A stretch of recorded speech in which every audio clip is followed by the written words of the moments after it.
Charging of conductors spherical और plane दोनों पढ़े थे।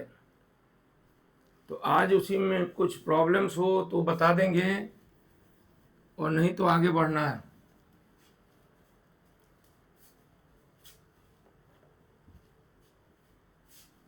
यानी प्रॉब्लम्स नहीं है अभी।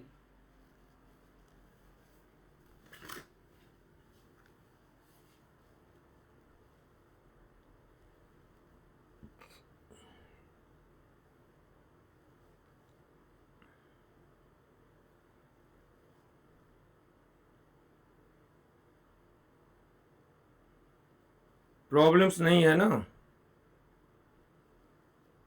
ठीक है।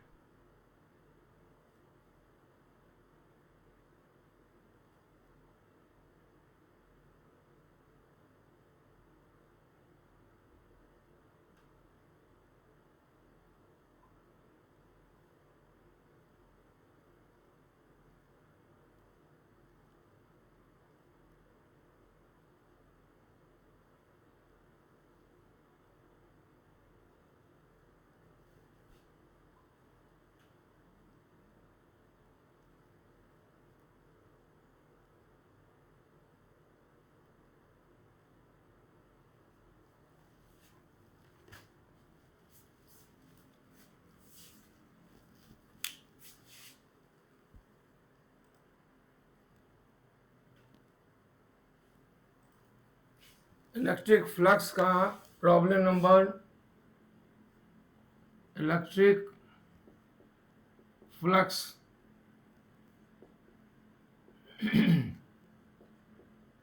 Problem 9 HCV। किताब सामने रखिए और कैपेसिटर। हम लोग अभी फ्लक्स में हैं, कैपेसिटर में हैं।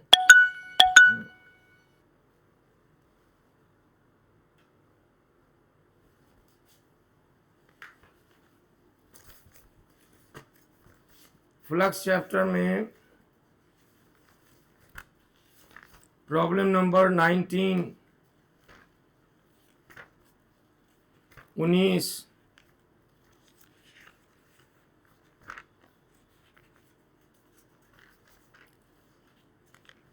19 प्रॉब्लम है।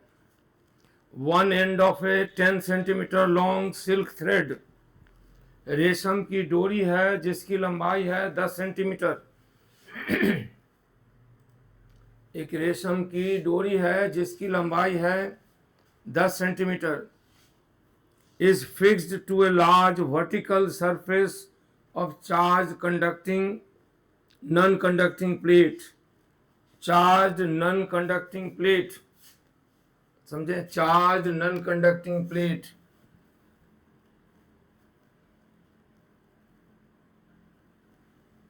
ये है charge non conducting plate. Non conducting plate में जो चार्ज दिया जाता है उसके एक ही सरफेस पर लोकलाइज रहता है, स्प्रेड नहीं होता। यानी जब कभी नॉन कंडक्टिंग शीट हो तो आप समझ लीजिए कि वो सिंगल शीट है, और उसके नज़दीक इलेक्ट्रिक फील्ड का फॉर्मूला ई लिखते समय सिग्मा बाई 2 एप्सिलॉन नॉट लिखेंगे। और अगर कंडक्टिंग प्लेट होता तो 1 एप्सिलॉन नॉट होता, क्योंकि दो सरफेस हो जाता है, एक बाएं एक दाएं दोनों। तो एक लंबे 10 सेंटीमीटर लंबे सिल्क थ्रेड को इससे जोड़ा गया सरफेस से,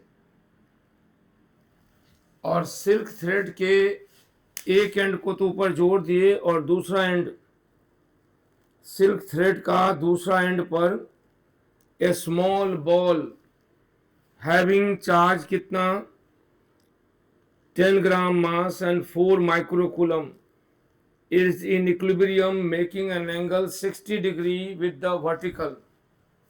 यानी ये 60 डिग्री का एंगल बनाकर वर्टिकल से इक्विलिब्रियम में है।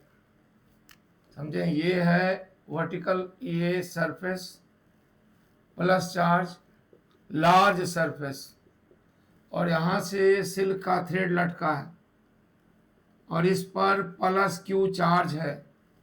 और इसका लेंथ L है और S is the centre of suspension. इस पर force of gravity vertically downward है और इलेक्ट्रोस्टैटिक फोर्स हॉरिजेंटली राइटवर्ड है और टेंशन इधर लग रहा है, ये एंगल थीटा है, थीटा 60 डिग्री है।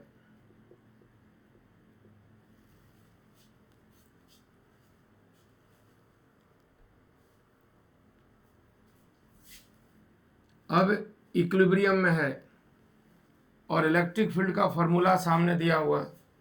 तो क्वेश्चन है इलेक्ट्रिक फील्ड मालूम करें, तो कैसे मालूम करेंगे?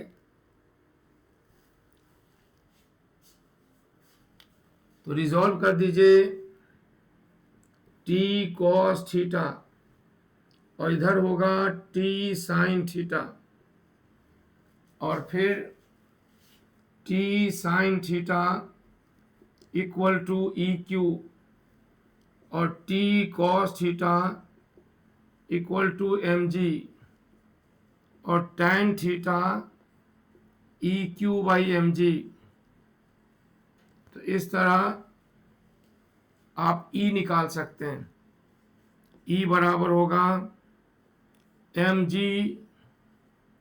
tan theta divided by Q। यही हुआ इलेक्ट्रिक फील्ड इंटेंसिटी। ठीक है, तो find the surface charge density. तो आपको सरफेस चार्ज डेंसिटी निकालना है। तो E का वैल्यू बाएं साइड में रख दीजिए σ/2ε0 और दाएं में mg tan theta divided by Q और इससे आपको प्राप्त होगा सिग्मा। ठीक है, इससे आप सिग्मा निकाल सकते हैं। ठीक है, यही सवाल था, सवाल नंबर 19। इसमें और कोई प्रॉब्लम नहीं है ना अभी? फिर आगे होगा तो फिर बताएंगे।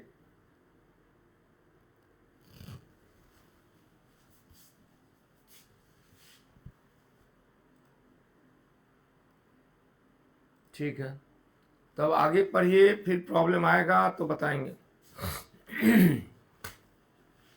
आगे किधर जाना है? तो लास्ट जो टॉपिक हम लोग पढ़े थे कि when an electrostatic system is being charge with certain amount of charge. जब इलेक्ट्रोस्टैटिक सिस्टम चार्ज किया जा रहा है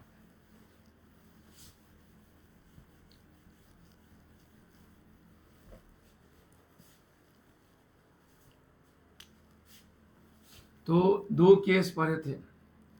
एक था कि दो कंडक्टर प्लेट है इस तरह, एक ऐसे है एक ऐसे, इस पर पॉजिटिव चार्ज, इसको निगेटिव चार्ज दिए इधर से Q और ये चार्ज इधर से निकल गया और इसके इनर सरफेस पर प्लस Q चार्ज स्प्रेड था।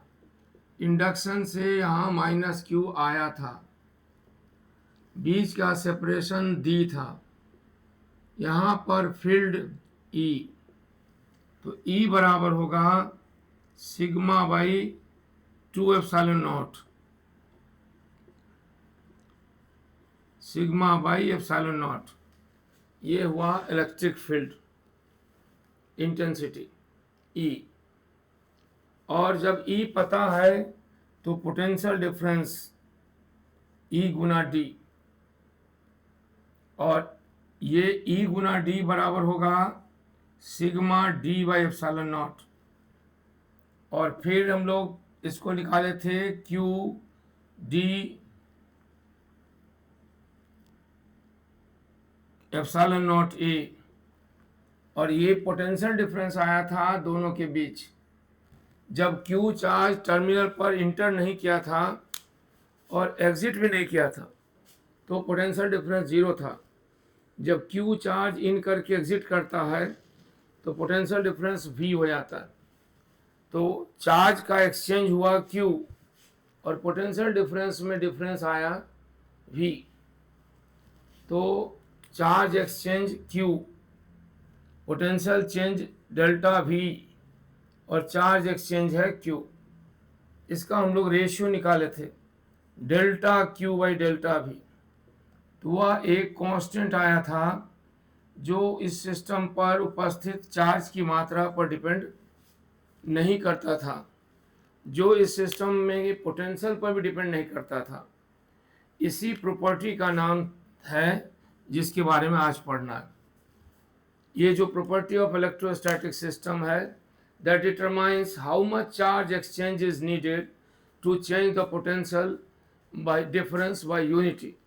किसी इलेक्ट्रोस्टैटिक सिस्टम के टर्मिनल पर यूनिट पोटेंशियल डिफरेंस लाने के लिए कितना चार्ज अमाउंट की ज़रूरत पड़ेगी, यानी how much charge exchange is needed to change the potential by unity. Potential को यूनिट से बदलने के लिए कितना चार्ज चाहिए। उसी property of the electrostatic system का नाम है electric capacity. Electric capacity is not an ability to store charge, it is neither ability to hold charge, because charge cannot be stored, charge can neither be held permanently, charge can always be exchanged across the terminals. The ability of a system to exchange charge with minimum change in potential is called electric capacity, rather than the ability of to store charge. क्योंकि charge का storage नहीं हो रहा है, terminal पर charge in कर रहा है, दूसरे टर्मिनल से आउट हो रहा है। इन किया यहाँ से और आउट हुआ यहाँ से, तो आया इधर और गया इधर, तो स्टोरेज नहीं हो रहा है। इसलिए एबिलिटी टू स्टोर चार्ज को कैपेसिटी नहीं कहते। Capacity is not an ability to store charge. Capacity is essential property of an electrostatic system that determines how much charge exchange is needed to change the potential by unity, जो तय करता है कितना charge exchange चाहिए potential को unity से बदलने के लिए। इस प्रॉपर्टी को कैपेसिटी कहते हैं, ना कि चार्ज के होल्ड करने या चार्ज को स्टोर करने की कैपेसिटी। लिखिए इलेक्ट्रिक कैपेसिटी। इलेक्ट्रिक कैपेसिटी किसको कहते हैं? तो इलेक्ट्रिक कैपेसिटी क्या है? तो electric capacity is property, electric capacity is measure of ability of an electrostatic system to exchange charge with minimum change in potential। सबसे अच्छा मैथमेटिकल डेफिनेशन देखिए, electric capacity is dQ/dV। Electric capacity क्या है? तो electric capacity is dQ/dV, यानी amount of charge exchange per unit change in potential is called electric capacity. It is ability to hold नहीं, to exchange charge, ability to exchange charge with minimum change in potential, minimum change in potential, with minimum change in potential। Potential में एकांक परिवर्तन से, unit change से जो change आता है उसको इलेक्ट्रिक कैपेसिटी कहते हैं।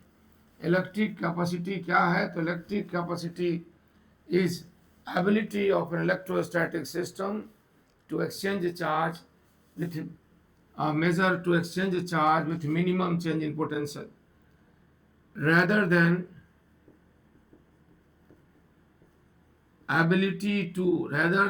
ability to store charge, क्योंकि चार्ज स्टोर नहीं होता, इसी को कहते हैं capacity. Capacity is ability to exchange with minimum change of potential. Capacity decides how much charge exchange is needed to change the potential by unity.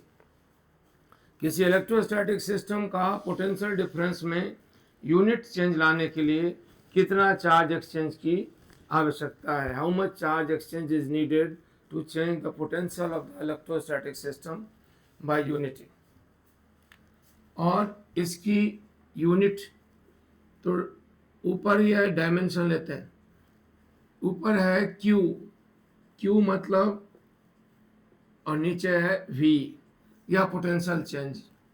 Q को define करते हैं as a time integral of current, यानी current बहे और कुछ देर तक बहता रहे।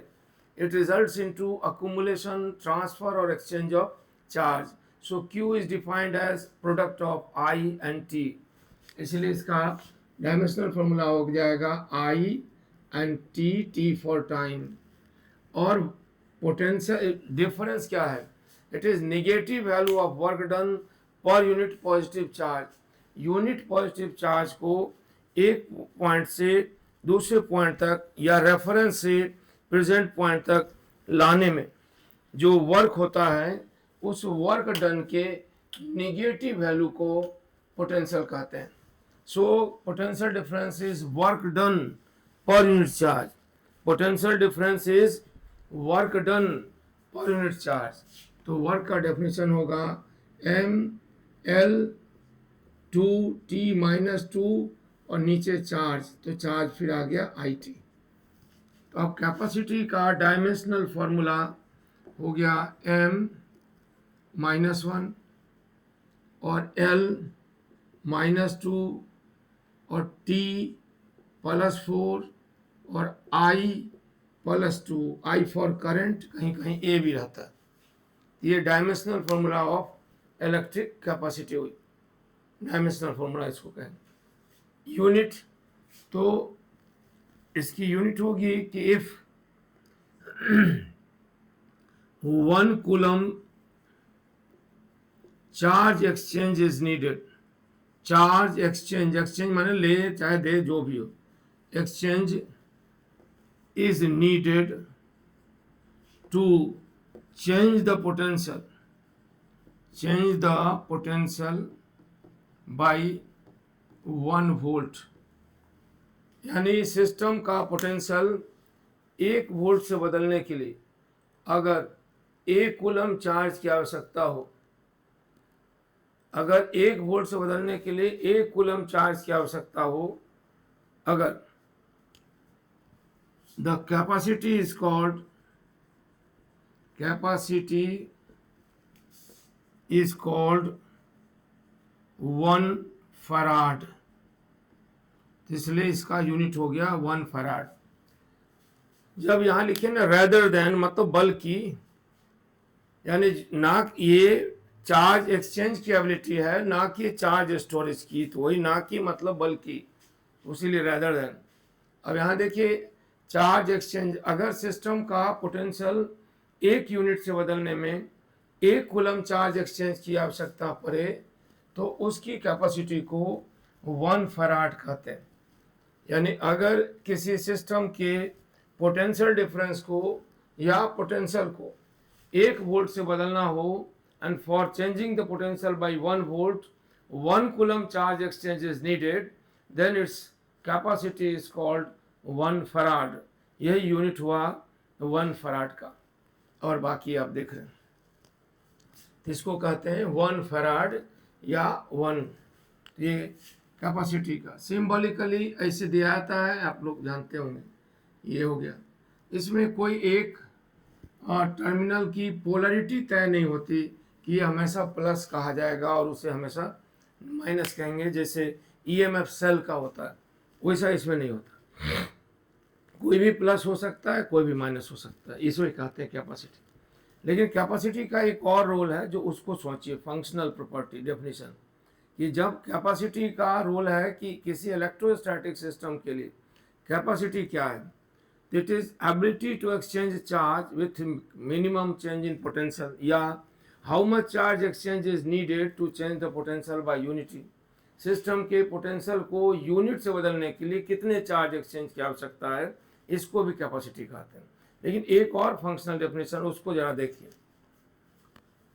किसी इलेक्ट्रोस्टैटिक सिस्टम को चार्ज करने का मतलब क्या है? किसी बकेट यानी बाल्टी को किसी छत पर जो टैंक है उसमें पानी भरने का क्या मतलब? क्या उसे फुल पानी भरने का मतलब सिर्फ पानी की मात्रा बढ़ाना है, या अब पानी के डालने से उसका वाटर लेवल बढ़ता है तो हाइट भी बढ़ता है, तो उसमें additional energy is needed, more amount of work has to be done in putting additional 1 litre of water. तो चार्जिंग या filling the tank with water under the gravity is not just ability to stock water rather than, ये जब height बढ़ेगा ना तो इसका potential भी change करता है। तो ये जो आप बराबर बराबर हम डिवाइड किए, तो first x distance, second x distance and third x distance में हो सकता है पानी का अमाउंट बराबर हो, लेकिन इसको फिल करने के लिए जो एनर्जी लगी हो वो बराबर नहीं हो। क्या इस बात से आप सहमत हैं? ये आपके घर के छत पर लगा हुआ टैंक है और टैंक की हाइट 6 फीट है और बाकी उसकी कैपेसिटी जो है सो वहाँ भी एक टर्म आता है कैपेसिटी, उसमें हम पानी भरते हैं पंप से।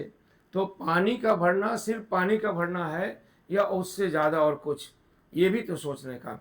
तो पहला जो फिलअप करते हैं एक्स नॉट डिस्टेंस में भी 1 फीट 1 इंच कुछ भी, और अगला एक्स नॉट, सभी एक्स नॉट में पानी की मात्रा तो समान होगी अगर टैंक सिलेंड्रिकल है, क्रॉस सेक्शनल एरिया सेम है। ये बात सही है ना? सभी में टैंक में सभी अमाउंट बराबर होगा अगर टैंक सिलेंड्रिकल है और क्रॉस सेक्शनल एरिया सेम है। लेकिन क्या उसको फिल करने के लिए जो amount of work has to be done वह भी समान होगा? बोलिए। ये घर के छत पर रखा हुआ टैंक है, उसमें आप पानी भरते हैं, तो पानी भरने के साथ ऊपर पानी जाता है। तो फर्स्ट 1 फीट का रेस करते हैं उसमें पानी, अगला 1 फीट रेस करें उसमें पानी की मात्रा समान होगी अगर ये टैंक का क्रॉस सेक्शन सेम हो और वो सिलेंड्रिकल शेप का है।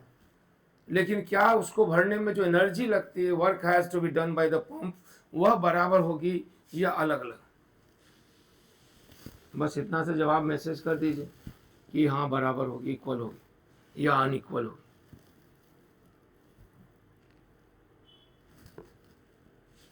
नहीं सोच पाए। अच्छा, जवाब आया है कि बराबर नहीं होगी, कि बराबर होगी, एनर्जी डिफरेंट होगी। और इसलिए डिफरेंट होगी कि अगेंस्ट ग्रेविटी जो आप वर्क करते हैं तो एनर्जी अलग अलग लगती है, खर्च होती है।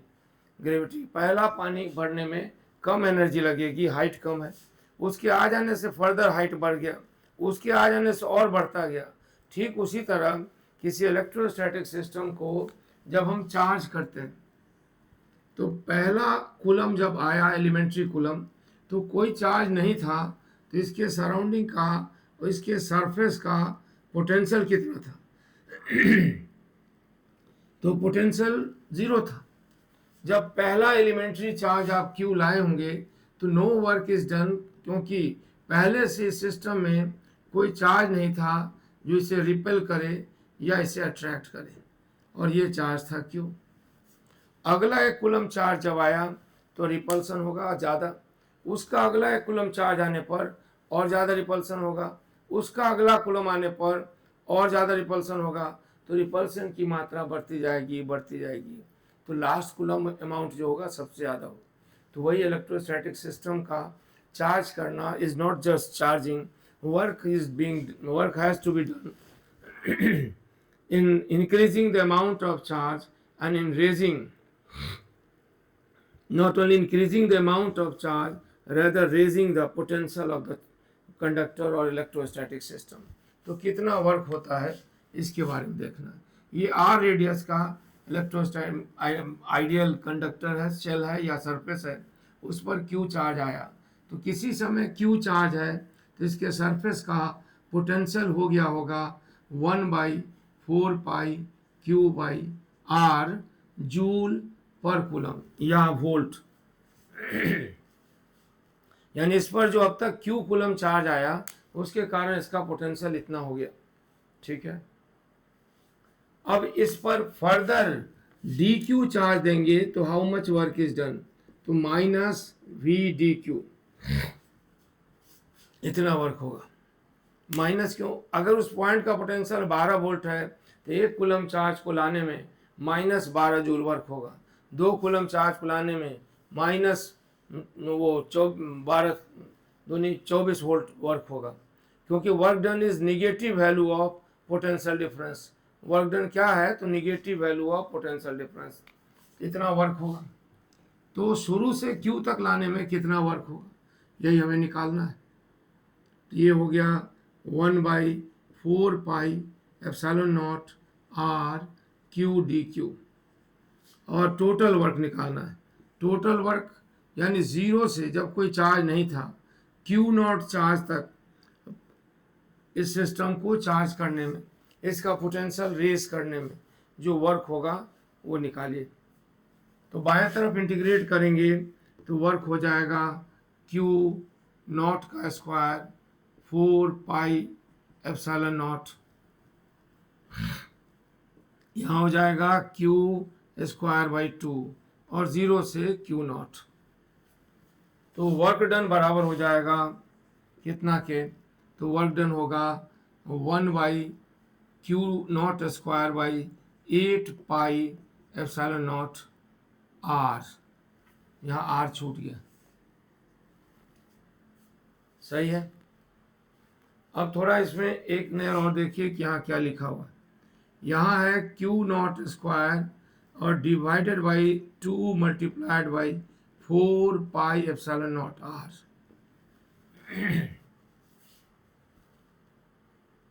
और इसमें पोटेंशियल एनर्जी जो खर्च हुई, अब्जॉर्ब हुई, स्टोर हुई, वो निगेटिव वैल्यू ऑफ वर्क है, इसलिए यहाँ प्लस आ गया। Potential energy Q0 square 2 multiplied by 4πε0 R. अब इस इलेक्ट्रोस्टैटिक सिस्टम का पोटेंशियल का फॉर्मूला यहाँ है।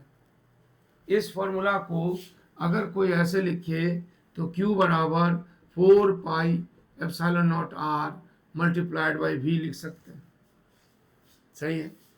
और इसको अगर हम डिफ्रेंशिएट करें तो dQ/dV बराबर क्या होगा, बराबर होगा 4πε0 आर, यही है इसकी कैपेसिटी। तो फिर हम यहाँ भी लिख सकते हैं कैपेसिटी, तो हम लिख सकते हैं Q0 स्क्वायर बाई 2C, यानी C is the constant associated with the electrostatic system that determines how much energy is absorbed, how much work has to be done in charging the system from zero charge to Q0 charge। एक चीज़ और देखते हैं, जब यहाँ का charge zero था तो potential क्या रहा होगा, ज़ीरो। अब जब चार्ज Q0 हो गया तो पोटेंशियल भी तो रेज हुआ होगा, यानी व्हेन इनिशियल चार्ज ज़ीरो था तो पोटेंशियल भी ज़ीरो था, और जब फाइनल चार्ज Q0 हो गया तो पोटेंशियल फाइनल हो गया होगा V0, और वो बराबर होगा Q0 बाई 4πε0 आर, सही है। और ये 4πε0 आर क्या है, यहाँ से देखिए, यहाँ से यही है कैपेसिटी, तो Q0 बाई C। अब इस एक्सप्रेशन से हम Q0 की जगह लिख सकते हैं CV0, और इस वैल्यू को इस फार्मूला में, पोटेंशियल एनर्जी के फार्मूला में रखिए। इस वैल्यू को पोटेंशियल एनर्जी के फार्मूला में रखिए, ये, और तब हो जाएगा CV0 स्क्वायर बाई 2C, और इसको लिखा सकता है हाफ CV0 स्क्वायर, यही है potential energy.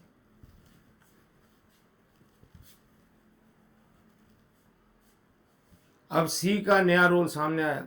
Electric capacity is property of the electrostatic system that determines how much charge exchange is needed to change the potential by unity. साथ ही साथ electric capacity is the property of the electrostatic system that determines how much work has to be done in raising the potential from 0 to V0। उसमें कितनी energy लगेगी, ये half CV square. अगर उस system की चार्ज कैपेसिटी हाई है तो potential का चेंज कम होगा, और सिस्टम की कैपेसिटी लो है तो पोटेंशियल का चेंज ज़्यादा होगा। तो ये कैपेसिटी हाफ mv स्क्वायर की तरह, जो काम मास का मैकेनिक्स में, mass makes the body sensitive to the application of force, उसी तरह capacity makes the system capable of responding on exchange of charge in terms of potential change. आवेश के आदान प्रदान के प्रति संवेदनशील बनाता है। जब भी आवेश का आना या जाना होगा तो potential will rise. Electric capacity is essential property or almost fundamental property of electrostatic system. And for any group of charged particles to be an electrostatic system, it must have a non-zero finite value of capacity. अगर उसके नाम से capacity परिभाषित नहीं हो पाती तो वो इलेक्ट्रोस्टैटिक सिस्टम नहीं है। जैसे किसी भी पार्टिकल या सिस्टम के लिए मास नहीं है तो मैकेनिकल सिस्टम नहीं है। For a particle to have mass it otherwise उसे मैकेनिकल सिस्टम नहीं कहते। कि किसी भी सिस्टम को मास है तो मैकेनिकल सिस्टम है, मास नहीं है तो नहीं है। उसी तरह से electric capacity is property of the electrostatic system that decides how much charge exchange is needed to change the potential by unity. That also decides how much work has to be done in raising the potential after supplying or exchanging charge with the surrounding or lowering the potential. Charge का पर सिर्फ charging मतलब charge का accumulation नहीं है। हर एक coulomb जो आता है अपने अगले कुलम के आने का अपोज करता है। इसलिए charging of an electrostatic system is not only increasing the amount of charge on the plates, rather it is also in ability to increase its potential, raising the energy level. How much work is done, that work also depends upon capacity. So capacity is called electrostatic inertia. Just like mass decides, higher amount of mass होगा तो acceleration कम होगा, कम मास होगा तो acceleration ज़्यादा होगा। उसी तरह capacity ज़्यादा होगी तो सेम अमाउंट ऑफ चार्ज दीजिएगा, पोटेंशियल चेंज कम होगा। कैपेसिटी कम होगी उतना ही मात्रा में चार्ज दीजिएगा, पोटेंशियल डिफरेंस ज़्यादा आएगा। So capacity is electrostatic inertia of the system. तो उम्मीद है आप कैपेसिटी के दो पहलू को पढ़ें। और भी बात है कैपेसिटी का, और भी एस्पेक्ट है। और एस्पेक्ट मतलब जैसे capacity as a constituent of an electric circuit, लेकिन वो बाद में, अभी सर्किट के बारे में नहीं। अभी इलेक्ट्रोस्टैटिक सिस्टम की एसेंशियल प्रॉपर्टी है कैपेसिटी कि अगर कैपेसिटी नहीं तो इलेक्ट्रोस्टैटिक सिस्टम को इलेक्ट्रोस्टैटिक नहीं कहेंगे। Just like for any group of particles to form a mechanical system it must be assigned a finite value of mass, otherwise उसे मैकेनिकल नहीं कहते। उसी तरह for any group of charge particle to be an electrostatic system it must be assigned a value of charge, it must be assigned a value of capacity. If capacity is not defined और not able to be defined तो फिर उसे electrostatic system नहीं कहेंगे। Capacity property of the system है due to which body responds in the form of potential change on every exchange of charge. तो उम्मीद है कैपेसिटी का डेफिनेशन आप समझे होंगे। कैपेसिटी किस में होती है? हर इलेक्ट्रोस्टैटिक सिस्टम में होती है जहाँ चार्ज के साथ पोटेंशियल डिफाइन है, क्योंकि for every exchange of charge if the potential changes then the ratio is called capacity. अगर उस इलेक्ट्रोस्टैटिक सिस्टम में या तो चार्ज का एक्सचेंज नहीं होता हो या चार्ज का एक्सचेंज होता हो, पोटेंशियल चेंज नहीं होता हो, तो उसके लिए कैपेसिटी डिफाइंड या परिभाषित नहीं होती। For any electrostatic system to be an electrostatic system it must be assign in non zero finite value of electric capacity. अब कैपेसिटी किस में है? तो हर एक इलेक्ट्रोस्टैटिक सिस्टम में। तो उसको बढ़ा सकते हैं, हाँ बढ़ा सकते हैं, by rearranging, by redistributing, by realigning the charge distribution. और उसी कैपेसिटी बढ़ाने के लिए जो कंडक्टर्स, इंसुलेटर्स या मटेरियल्स का अरेंजमेंट या करते हैं, उस अरेंजमेंट को हम लोग कैपेसिटर कहते हैं। यानी capacitor is an arrangement of conducting plates और insulator plates to holding the charge distribution to raise the capacity of the system. मतलब चार्ज का एक्सचेंज कम से कम हो और पोटेंशियल चार्ज का एक्सचेंज ज़्यादा से ज़्यादा हो और पोटेंशियल चेंज कम से कम हो, तब हम बोलेंगे उसकी कैपेसिटी हाई है। तो कैपेसिटर बनाते हैं। कैपेसिटर किसको कहते हैं? तो capacitor is arrangement of conductors और insulators holding the charge distribution, creating the electric field, responding in the form of potential change on every exchange of charge. तो इस अरेंजमेंट को कैपेसिटी कहते हैं। अगर इस अरेंजमेंट से उसकी कैपेसिटी बढ़ जाए यानी capacitor is arrangement of conductors and insulators holding the charge distribution to raise the electric capacity is called capacitor. Otherwise कोई भी कंडक्टर, कोई भी इंसुलेटर, कोई भी इलेक्ट्रोस्टैटिक सिस्टम जिसके लिए पोटेंशियल डिफाइंड है उसके लिए कैपेसिटी डिफाइंड है, क्योंकि चार्ज देंगे या लेंगे तो न केवल पोटेंशियल चेंज करेगा, कैपेसिटी का वैल्यू बताएगा कि इतने चार्ज एक्सचेंज पर कितना चेंज आएगा, उस रेशियो को ही कैपेसिटी कहते हैं।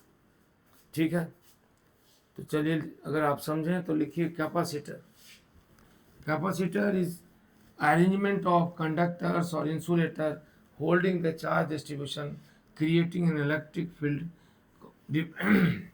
which enhances the capacity of the system, जिससे उस सिस्टम की कैपेसिटी बढ़ जाती है। लिखिए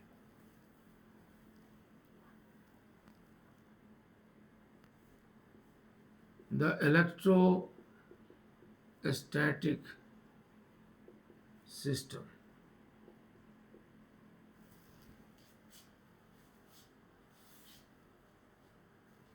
or arrangement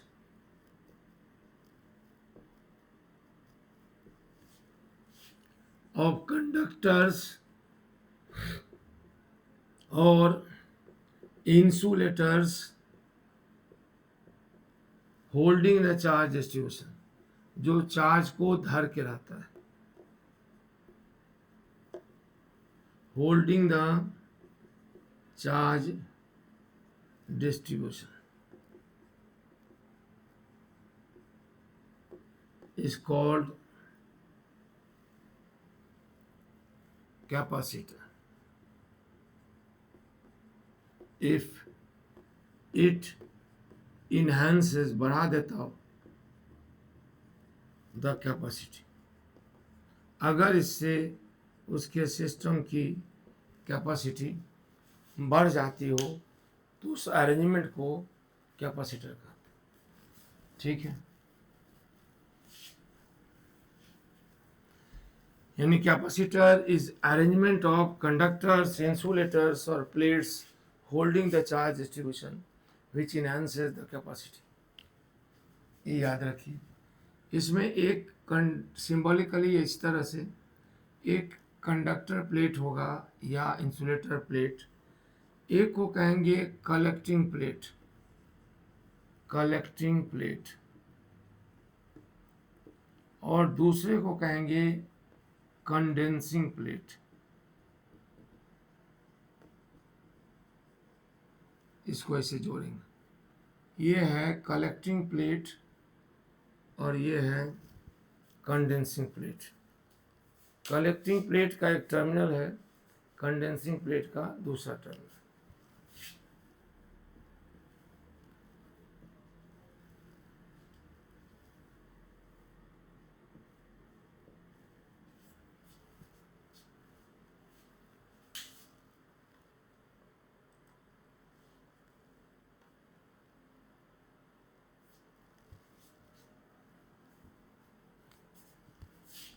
ये अरेंजमेंट, ठीक है। कैपेसिटर या कंडेंसर सब एक बात है।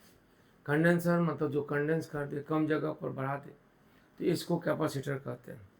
अब कैपेसिटर अरेंज करेंगे तो अलग अलग तरह का डिफाइन करेंगे, क्या कि parallel plate capacitor, spherical, cylindrical, ये सब तो खैर होगा ही। उससे ज़्यादा बड़ी बात है कि कैपेसिटर और कैपेसिटी का एक और फंक्शन है, और वो फंक्शन क्या है कि capacitor is a two terminal device which when connected with a system called electric circuit conducts current through itself, develop potential difference across itself and store energy। तो इसका ये वाला रोल भी पढ़ना है, यानी कैपेसिटर एज ए कंडेंसर और capacitor as a two terminal device. अभी तक जो बात हुई सिंपल ये हुई कि wherever there is a charge distribution and they are engaged in interaction, it forms the electrostatic system। जहाँ कहीं भी चार्ज है और उसका डिस्ट्रीब्यूशन है, उनके बीच इंट्रैक्शन हो रहा, तो वो इलेक्ट्रोस्टैटिक सिस्टम फॉर्म कर सकते हैं, बशर्ते उसके नाम से एक non zero finite value of electric capacity defined हो। और ये कैपेसिटी क्या है, तो ratio of amount of charge exchange per unit change in potential, एक कूलम 1 वोल्ट से पोटेंशियल रेज या लोअर करने में कितने चार्ज की आवश्यकता है, उस रेशियो को इलेक्ट्रिक कैपेसिटी कहते हैं। और उसके यूनिट डिफाइन किए, डायमेंशन बात किए कि इलेक्ट्रिक कैपेसिटी का यूनिट होता है कि अगर उस सिस्टम का पोटेंशियल 1 वोल्ट से बदलने के लिए 1 कूलम चार्ज की ज़रूरत पड़े तो उसकी कैपेसिटी को 1 फराड कहते हैं, 1 फराड कहते हैं। ठीक है, तो ये बात समझ गए। तो उसकी कैपेसिटी को 1 फराड कहेंगे। तो यहाँ भी पॉजिटिव निगेटिव 2 टर्मिनल है और ये बीच का गैप है, ये कंडेंसर का सिंबॉलिक रिप्रेजेंटेशन है, एक्चुअल स्ट्रक्चर नहीं है। तो इसके बाद कंडेंसर या कैपेसिटर क्या, तो every electrostatic system which is an electrostatic system must have a non zero finite value of capacity. But capacity को बढ़ाने के लिए हम चार्ज के डिस्ट्रीब्यूशन को रीडिस्ट्रीब्यूट करके चार्ज को होल्ड करने वाले स्ट्रक्चर को रीअरेंज करके बढ़ा सकते हैं। इसी रीअरेंजमेंट को कंडेंसर या कैपेसिटर कहते हैं। और वो कैपेसिटर का एक और रोल पता चला कि charging of capacitor is not only a process of supplying charge and withdrawing charge और exchanging charge, rather it is a process of raising the potential and also a process of doing work। यानी किसी condenser या capacitor को charge करने का मतलब उसमें charge को देना और लेना नहीं है, उससे उसका पोटेंशियल भी रेज होता है और पोटेंशियल रेज करने में work has to be done and that work gets stored in the form of potential energy, और जिसका फॉर्मूला आया हाफ CV², जहाँ C का रोल ऑलमोस्ट मास की तरह लगता है कि जिस तरह मैकेनिकल सिस्टम में mass makes the body sensitive to external force and causes acceleration, उसी तरह capacity of the electrostatic system makes the system response sensitive to the charge exchange and always responds in terms of potential change। इसलिए capacity को electrostatic inertia भी कहते हैं। तो उम्मीद है इतनी बात आप समझे होंगे। अब पिछला प्रॉब्लम जो छूटा हुआ वो बनाते रहिए, अगले दिन सवाल भी बताना है यानी कल, और साथ में इसकी कैपेसिटी को आप पढ़ेंगे और सवाल जो पहले का हो या अभी का हो उस सब पर बात कल होगी। ठीक है, जो भी कंसेप्ट में दिक्कत हो सब पर